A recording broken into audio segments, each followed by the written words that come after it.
बिस्मिल्लाहिर्रहमानिर्रहीम।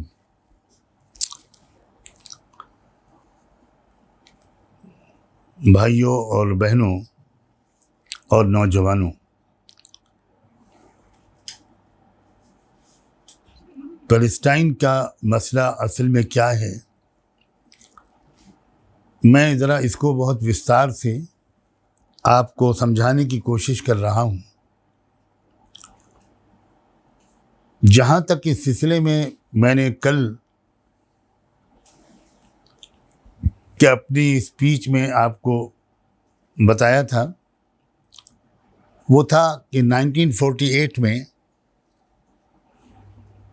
British government की और यूरोपियन दूसरी ताकतों की साजिश से कैसे फ़लस्तीन की सरजमीन पर एक नया मुल्क बसाया गया और उस नए मुल्क में विदेशों से, ख़ास तौर पर वेस्टर्न और ईस्टर्न यूरोप से लोग लाकर बसाए गए।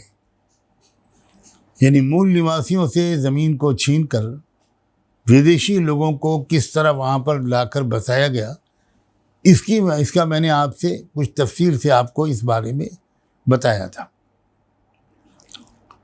थोड़ा सा और पीछे हटकर आज मुझे एक दो बातें वो भी आपसे कहनी हैं जो शायद मैंने कल नहीं बयान की थी, कि वर्ल्ड वॉर जो पहली हुई है 1914 से 1918 तक, उसी वक्त से ही बरतानिया ने पूरी साजिश करके, इंग्लैंड ने, यूके ने, ग्रेट ब्रिटेन ने पूरी साजिश करके फ़लस्तीन में वहाँ फ़लस्तीनियों की ज़मीन को छीन कर और ज़ियोनिस्ट ज्यूज़ को वहाँ पर लाकर बसाने का काम शुरू कर दिया था। और ज़मीनें ख़रीद कर उन्होंने ज्यूज़ के हवाले करना शुरू किया था। जो ब्रिटिश बैंकर्स से बड़े बड़े लोग थे, कॉरपोरेट सेक्टर के लोग, वो बाकायदा मिलियंस ऑफ पाउंड्स डोनेट कर रहे थे और वो लोग ज़मीनें खुद, उनकी जो एम्बेसीज थी या कौंसलेट्स थे, वो ज़मीनें ख़रीद कर वो उन ज़ियोनिस्ट यहूदियों के हवाले कर रहे थे।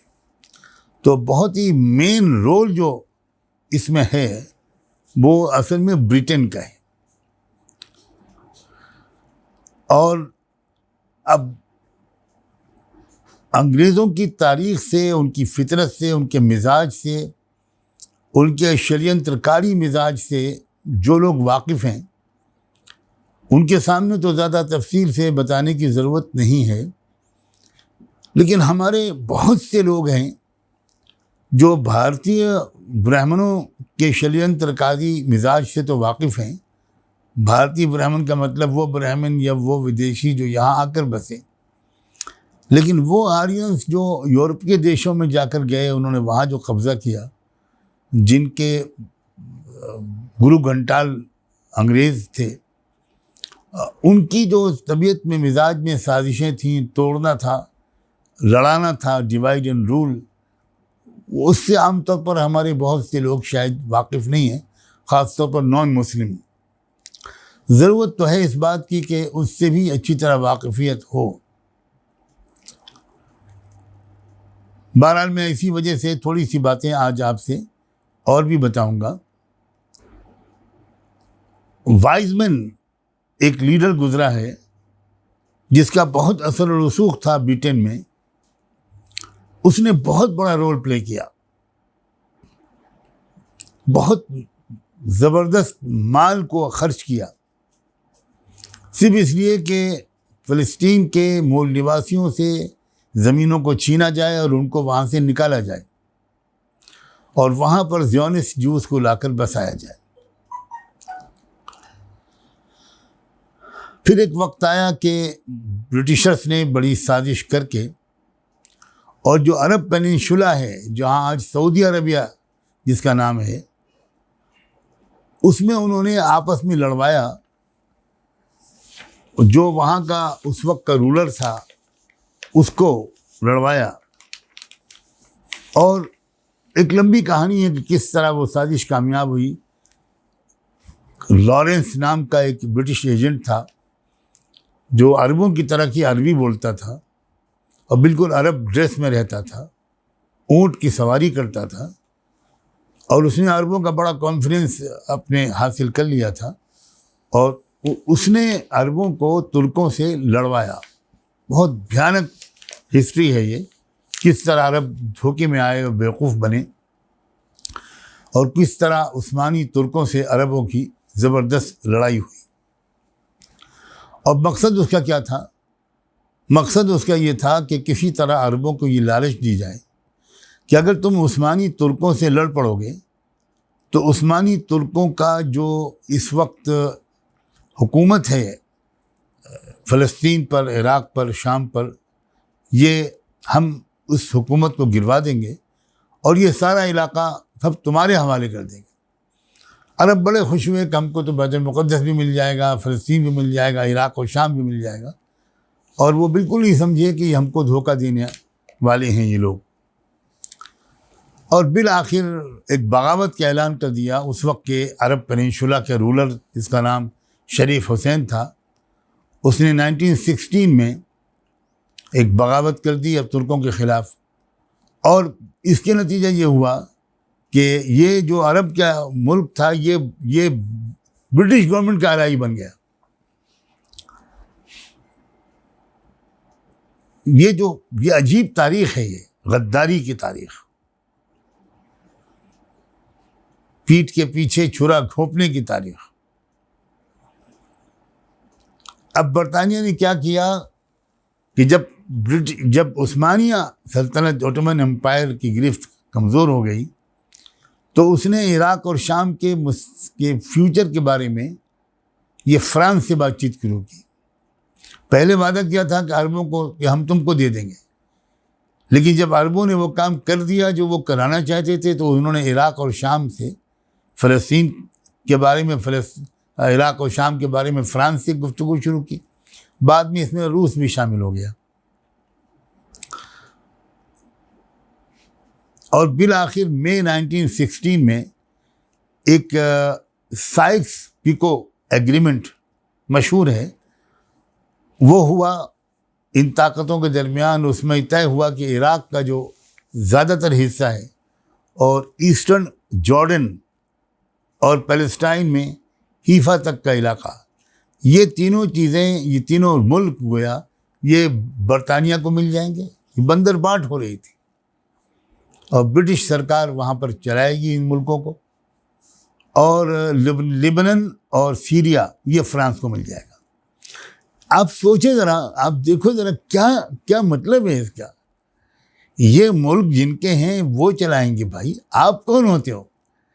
लेकिन हमारे देश में जिस तरह उन्होंने आकर कब्ज़ा किया लूटने खसोटने के लिए, कुदरत की अजीब बात है, बरतानिया में कोई पैदावार नहीं है। वो सारी दुनिया की दौलत को लूट कर दुनिया की बड़ी ताकत बने। आपको तो ये बात यकीनन पता है कि भारत का सारा माल और मुनाफा बरतानिया जाता था, इंग्लैंड जाता था, और उससे वो बड़ी ताकत बने हैं, वरना तो उनके पास कुछ भी नहीं था। तो ये लुटेरे लोग हैं, आज भी लूटमार मचा रहे हैं। और यहाँ पर आकर मैं आपसे बीच में एक बात रोक कर कहूँगा, मुसलमानों ने अंग्रेज़ों से जो इतनी ज़बरदस्त लड़ाई लड़ी, इस बात को वो लोग नहीं समझ सकते कि जो अंग्रेज़ों से वाकिफ़ नहीं। पूरी दुनिया का सिस्टम जो ख़राब किए हुए हैं लोग, वो यही वेस्टर्न पश्चिमी ताकतें हैं। इब्राहिम ने भारत का सत्यानाश किया है और इन लोगों ने पूरी दुनिया का सत्यानाश किया है। तो मुसलमानों ने बहुत बड़ा ख़तरा मोल लिया था, मगर इस बात की दाद देनी पड़ेगी कि पूरी दुनिया के बिगाड़ के असली मुजरिमों को आइडेंटिफाई कर लिया था। इसलिए अपनी पूरी ताकत वो उनको कमज़ोर करने पर लगाए हुए थे। एक देश की आज़ादी का मसला नहीं था, पूरी दुनिया की आज़ादी का मसला था। जो लोग ये नहीं समझ पाते कि मुसलमानों ने अंग्रेज़ों से इतनी बड़ी लड़ाई क्यों लड़ी, मैं उनको ब्लेम नहीं करता, वो अंग्रेज़ों के कैरेक्टर से अच्छी तरह वाकिफ़ नहीं है। जो अंग्रेज़ों के कैरेक्टर से, वेस्टर्न और पश्चिमी ताकतों के कैरेक्टर से वाकिफ हो जाएगा, वो समझ जाएगा कि सबसे बड़े शैतान तो यही लोग हैं जिन्होंने विश्वव्यापी सतह पर, एक ग्लोबल सतह पर लूटमार मचाई है और कमज़ोरों पर, मूल निवासियों पर जुल्म किया है। ये बात भी मैं बीच में बता दूं, क्या ये जो लोग समझते हैं कि वो बड़े सेकुलर लोग हैं, सिविलाइज्ड लोग हैं, ये बहुत ही कम समझ लोग हैं जो ये समझते हैं। उनके दिल और दिमाग के अंदर क्या होता है वो कुछ और होता है। ज़ुबान पर उनको किस वक्त, किसके सामने, किस ऑडियंस के सामने क्या कहना है वो इसको अच्छी तरह जानते हैं, और इसलिए झूठ और धोखा देने में दुनिया में उनसे आगे कोई नहीं निकल सकता। अब जब पहली जंग खत्म हुई और ऑटोमन एम्पायर भी 1923-24 में गिर गई, तो ब्रिटिश फौजें जो हैं, अब इनके लिए तो कोई रुकावट ही नहीं रह गई थी। ये तो पूरी तरह बैतुल मुक़द्दस और फ़लस्तीन पर काबिज़ हो गई। उस वक्त ब्रिटिश आर्मी ने उस लड़ाई को जीतने के बाद जो सेलिब्रेट कर रहा था और जश्न मना रहा था, उसकी ज़ुबान से एक जुमला निकला था कि आज क्रूसेड मुकम्मल हो गया। जो हम क्रिश्चियंस की मजहबी जंगें थी, आज उनका सिलसिला मुकम्मल हो गया। यानी फ़लस्तीन पर हमला खालिस मजहबी बुनियाद पर था, और वो एक क्रूसेड था, एक धार्मिक युद्ध था, वो धर्म युद्ध था। और ये लड़ाइयाँ सब मजहबी हैं। अफसोस ये है कि मुसलमानों से कहा जाता है कि आप मजहबी एतबार से किसी मामले को मत देखो, और ख़ुद वो खालिस धार्मिक और मजहबी मामला हैसियत से ही हर चीज़ को देखते हैं। 9/11 का जो वाक़या हुआ था, उस वक्त जो अमेरिकन सदर बुश के मुंह से जो जुमला शायद निकल आया था, उसमें भी उसने उस हमले के वक्त में सलीबी जंग ही का नाम लिया था कि हम, ये लड़ाई मजहबी और सलीबी लड़ाई है, ये क्राइस्ट की लड़ाई है, हम जीसस क्राइस्ट के सिपाही हैं। तो ये खालिस मजहबी जज्बात उभार कर और मजहबी मकासद को सामने रख कर बहुत सी लड़ाइयाँ होती हैं, और कभी कभी इसका इजहार ज़ुबान पर आ जाता है। लुइस 9th जो ब्रिटिश एक बादशाह गुजरा है 13वीं सेंचुरी AD का, 1270 में वो मरा था। उसने अपनी मरने से पहले जो एक विल लिखवाई थी, उसमें एक वसीयत और एक विल ये थी कि अरबों के बीच में एक ऐसी हुकूमत कायम की जाए जो उनको आपस में इत्तेहाद कर लेने और एक हो जाने से रोके रखे, और उनके अंदर हमेशा फूट डालती रहे। फिर 1917 ही में जब एक फौजी जनरल LNB के सुपुर्द किया गया फ़लस्तीन को, तो उससे पहले मैं आपको कल बता चुका हूं कि ब्रिटिश फॉरेन सेक्रेटरी ने जो बेल्फोर डिक्लेरेशन पास किया था, और उसके बाद फिर आगे बढ़ती रही बात, यहाँ तक कि वहाँ पहुँच गई जहाँ तक मैं कल खुद आपको लेकर पहुँचा था कि किस तरह इसराइल के क़याम का बाकायदा ऐलान कर दिया गया। 1920 10 जनवरी जब ब्रिटिश मैंडेट में दे दिया गया फ़लस्तीन, इसका भी तज़किरा मैं कल कर चुका हूँ। अब मैं दरमियान की एक दो चीज़ों को छोड़कर वक्त बचाने के लिए वहाँ से आगे से बात शुरू करूँगा जहाँ मैंने कल बात को पहुँचाया था। फ़लस्तीन के लोगों ने अक्टूबर 1948 में, याद रखिएगा कि अगस्त 1948 में बाकायदा इसराइल के क़याम का ऐलान हो चुका है। और ये भी जहन में रखिए कि 1947 में, उससे एक साल पहले अगस्त के ही महीने में भारत को नाम निहाद कथाकथित आज़ादी दी गई। और यहाँ भी इस मुल्क को ऐसा कर दिया गया कि ये मुस्तकिल आपस में लड़ते रहे। यही काम उन्होंने फ़लस्तीन में अगले साल किया, 1948 में अगस्त के ही महीने में। एक फ़लस्तीनियों ने कॉन्फ्रेंस की गज़ा में, ये भी अजीब सरजमीन है गज़ा, ये तो हज़रत मोहम्मद सल्लल्लाहु अलैहि वसल्लम की हदीसों में इस बात का जिक्र आया है। शायद मैं आगे अपनी आखिरी गुफ्तगू में वो हदीस कोट करूं जिसमें आपने फरमाया है कि आखिरी दौर में जुल्म के ख़िलाफ़ जो सबसे बड़ी और ज़बरदस्त रेजिस्टेंस होगा वो गज़ा से शुरू होगा। हदीस में बाकायदा गज़ा के इलाके का तज़किरा आया है। और आज आप देख रहे हैं कि गज़ा ही है जो सारी कुर्बानियाँ दे रहा है।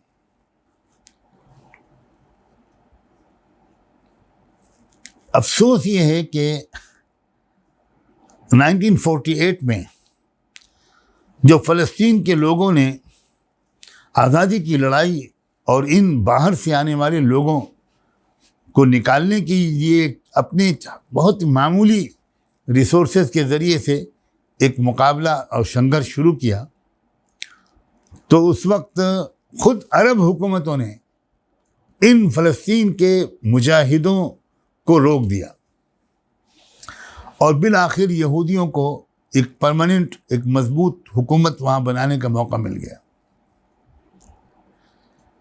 और उसी साल 1948 में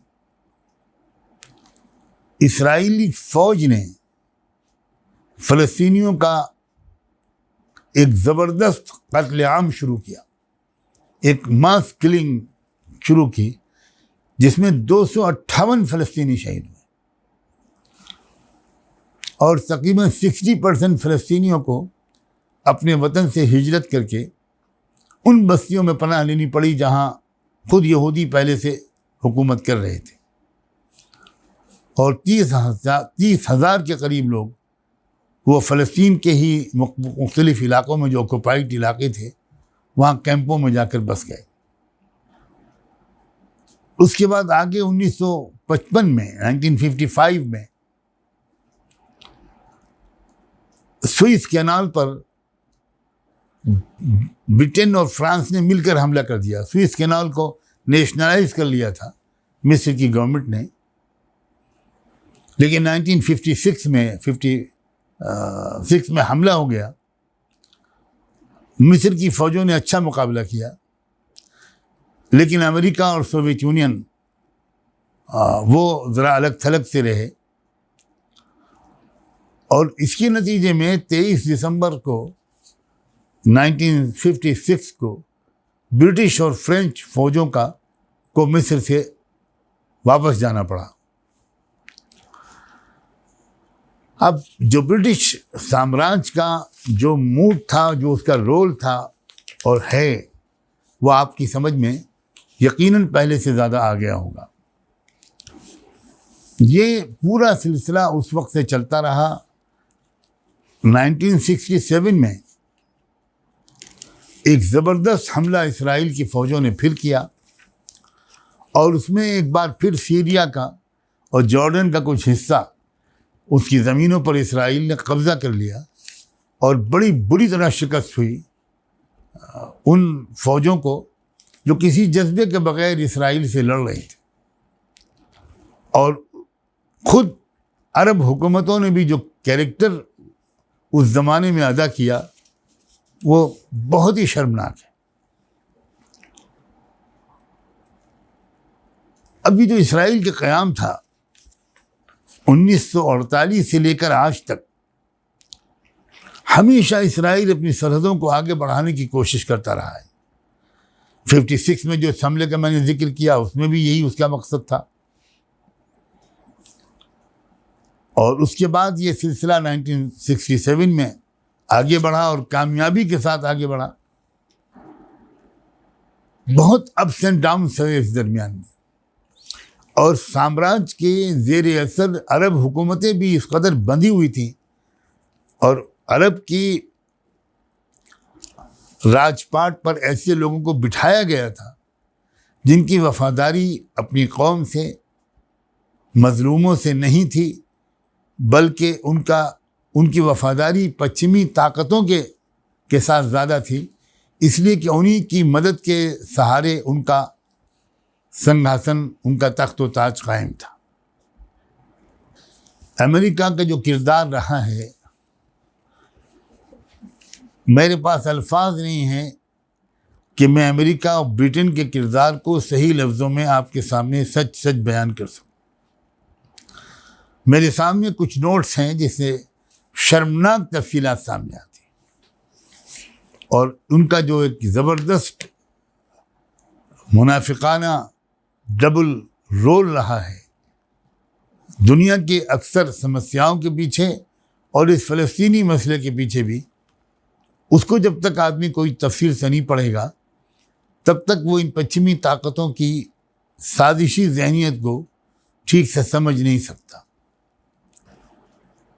1967 की जो जंग है, उस जंग में भी अमेरिका और बरतानिया ने बहुत खुलकर इसराइल का साथ दिया और मिलियंस ऑफ डॉलर्स के हथियार इसराइल को भेजे। एक तरफ इसराइल की फ़ौजें बहुत ही एग्रेसिव किस्म के हमले करती रहती थीं और तैयारियां करती रहती थी, और दूसरी तरफ उसके लीडर दुनिया भर में फैलकर वर्ल्ड पीस, रीजनल सॉलिडरिटी, इस किस्म की मीठी मीठी बातें करते रहते थे। ये जून का महीना था जब इसराइल को 67 की जंग में एक ज़बरदस्त फतेह हुई, और उसमें जैसे मैंने अभी कहा, बहुत सी सीरियन, लेबनीज़, जॉर्डन और इजिप्ट, इन चारों मुल्कों की टेरिटरीज में के काफ़ी हिस्से पर या कुछ हिस्से पर इसराइल का कब्ज़ा हो गया और उसकी सरहदें गोया फैलती चली गईं।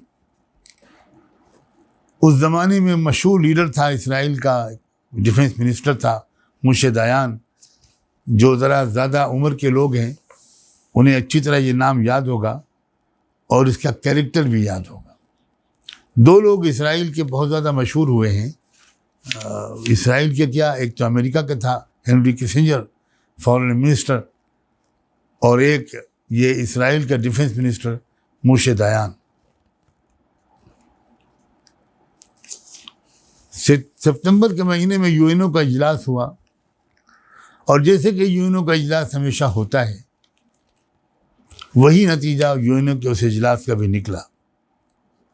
अगर आप उस ज़माने के रिकॉर्ड्स निकाल कर कोई देखे अखबारों के, तो जो जुल्म किया है इसराइल की फ़ौजों ने फ़लस्तीन के बूढ़ों, कमज़ोरों, माजूरों, बच्चों और औरतों के साथ, शायद उसको इतनी ज़माना गुजरने के बाद भी पूरी तरह पढ़ना और तस्वीरों का देखना हर एक के लिए आसान न हो। वेस्टर्न जो ताकतें हैं, ये कहा जाता है कि अरबों के तेल की लालच भी रखती हैं और इसराइल के साथ दोस्ती भी निभाती रहती। लोग कुछ कहें, मैं अपने मुताले की रोशनी में बहुत साफ कहता हूँ कि उनकी ये पूरी असल लड़ाई मजहबी है, और वो मजहबी जज्बे से ज़ियोनिस्ट लॉबी का पूरा साथ दे रहे हैं और मुसलमानों को तबाह करने और कुचल डालने और कमज़ोर से कमज़ोर तर करते चले जाने के एजेंडे पर बहुत ज़माने से चल रहे हैं। बेदांत का जिस तरह का हाथी बनाकर खड़ा किया गया है, उसके कितने ही रेजोल्यूशंस आते रहे इसराइल को कंडेम करते हुए, और इसराइल से डिमांड करते हुए कि उसे ये सरहदें खाली कर देनी चाहिए, पीछे चला जाना चाहिए, 67 के पहले के बॉर्डर्स तक इसराइल को अपने आप को विड्रॉ कर लेना चाहिए, लेकिन आज तक इसराइल ने किसी बात की परवाह नहीं की। तो भारत की भोली भाली जनता को इसराइली मीडिया और ज़ियोनिस्ट मीडिया, जो पूरी दुनिया के मीडिया पर काबिज है, वो ये प्रोपेगेंडा करता रहा कि अरब लोग बड़े फैनेटिक और टेररिस्ट हैं और इसराइल के लोग बहुत ही अल्ट्रा मॉडर्न और सेकुलर हैं, और अरब तो बिला वजह यहूदियों के दुश्मन बने हुए हैं। लेकिन ईमानदारी की बात यह है कि इसराइल से बड़ा टेररिस्ट कोई ऑर्गेनाइज्ड ग्रुप और या बल्कि कोई मुल्क मेरे इल्म में दुनिया में नहीं है। दुनिया में दहशतगर्दी और टेररिज्म की असल जड़ बुनियाद और उसका असल सरचश्मा इसराइल है। 70-72 साल हो चुके हैं इसराइल अपने एजेंडे को अपने आखिरी दौर में दाखिल करके वो एक भरपूर कोशिशें करना चाहता है और बहुत लंबे उसके मंसूबे और प्लान हैं। लेकिन ये मैं आपको अब बता दूं,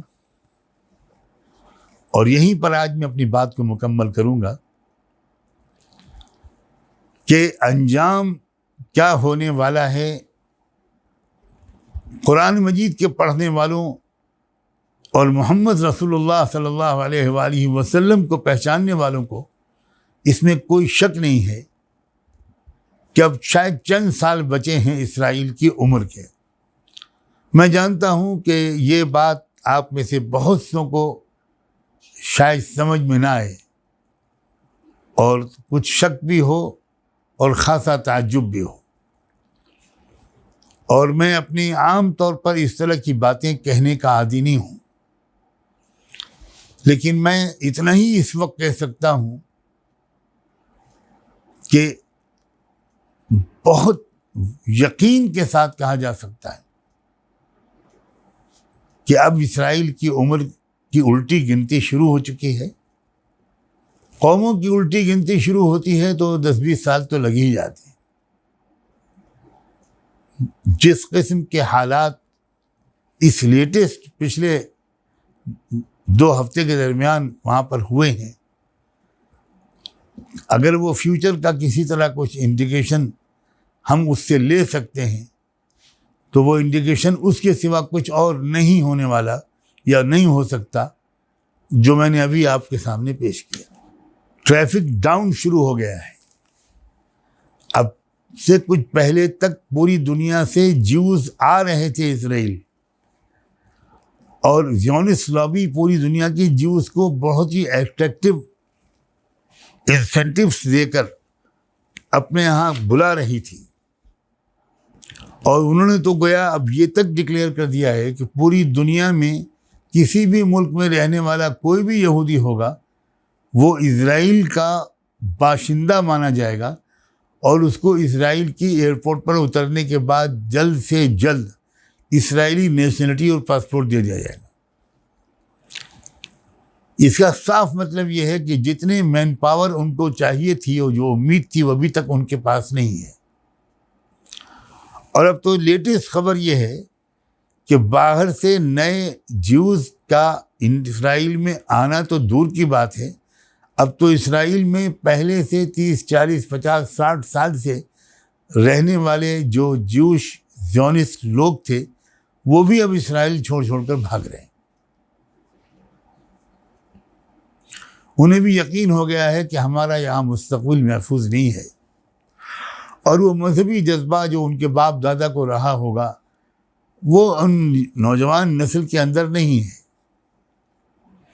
और वो बाकायदा इस वक्त भी इसराइल छोड़ छोड़कर उन मुल्कों में वापस जा रहे हैं जहाँ से वो आए थे।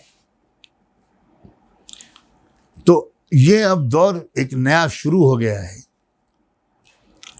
मैं अपने तमाम सुनने वालों और सुनने वालियों में जो मुसलमान हैं उनसे मैं कहना चाहता हूँ कि आप मेरी और भी गुफ्तगूएँ जो यूट्यूब पर चैनल पर आती रहती हैं, मेरे अपने चैनल पर, आप वो भी पाबंदी से सुनते रहें। मैं उसमें कुरान के हवाले से और मोहम्मद रसूलुल्लाह सल्लल्लाहु अलैहि वसल्लम के ऑथेंटिक बातों और हदीसों के हवाले से फ्यूचर में क्या होने वाला है उसके बारे में कुछ जानकारी देता रहूँगा। और जो हमारे दूसरे नॉन मुस्लिम भाई और बहनें और नौजवान हमारे मूल निवासी साथी वो हैं, उनसे मैं इतनी ज़रूर रिक्वेस्ट करूँगा कि अगर हो सके तो वो भी मेरी और भी बातों गुफ्तगुओं को ज़रा सुनते रहें। मेरा दिल से ख्वाहिश है कि वो जानकारी में किसी से पीछे न रहें और जुल्म से मुकाबले के सिलसिले में तो वो बहुत ज़्यादा मजबूती के साथ नेशनल और इंटरनेशनल हर सतह पर जुल्म की ताकतों की मुखालफत करें और मजलूमों का साथ दें। एक तब्दीली आएगी और वो सबसे पहले बैतुल मुक़द्दस में आएगी। ये बात मुझे कल कहनी थी, आज ही मेरी ज़ुबान पर आ गई। और फिर वो तब्दीली वहीं से तालाब की लहरें बन बन कर पूरी ज़मीन में, पूरे ग्लोब में पहुँचेंगी और हर मुल्क का कोना कोना, दुनिया के हर मुल्क का चप्पा चप्पा वो गोया अमन का और इंसाफ का गहवारा बन जाएगा। इसलिए इंसाफ के क़याम की लड़ाई लड़ने वालों को और जुल्म के ख़िलाफ़ बहादुरी के साथ जद्दोजहद और संघर्ष के मैदान में जमे रहने वालों और जमे रहने वालियों को मैं ये मुबारकबाद का पैगाम देते हुए उनसे ये अपील करता हूँ कि वो बिल्कुल न घबराएं, मायूस न हो, नाउम्मीद न हो, खौफज़दा न हो। अब मंजिल ज़्यादा दूर नहीं है। ज़रूरत है कि हम कुर्बानियों को बढ़ाते चले जाएं, मेहनत बढ़ाते चले जाएं, जान भी खपाएं, माल भी लगाएं और अपनी सलाहियतों के ज़रिए भी हम अपने संगठन को, अपने आंदोलन को ज़्यादा से ज़्यादा मजबूत करें। जो लोग मुकाबले के मैदान में जमे रहेंगे, आखिरी फतेह के लिए भी शायद उन्हीं को कबूल किया जाए, वरना जो लोग ड्राइंग रूम से निकल कर सीधे मैदान फतेह में, मैदान गनीमत लूटने के लिए पहुँचेंगे, उनका अंजाम अच्छा होगा। इसका कोई सबूत या इसकी कोई निशानी कम से कम मुझे नहीं मिलती। मुझे उम्मीद है कि आज जो कुछ मैंने कहा है वो चाहे लफ्ज़ों में कहा हो या बिटवीन द लाइन्स कहा हो, उसको आप सब समझ गए होंगे। मेरी नेक ख्वाहिशात, मेरी नेक तमन्नाएं, मेरी पुरखुलूस दुआएं आप सब के साथ हैं। अल्लाह ताला हम सब का हामी व नासिर हो। बहुत बहुत शुक्रिया।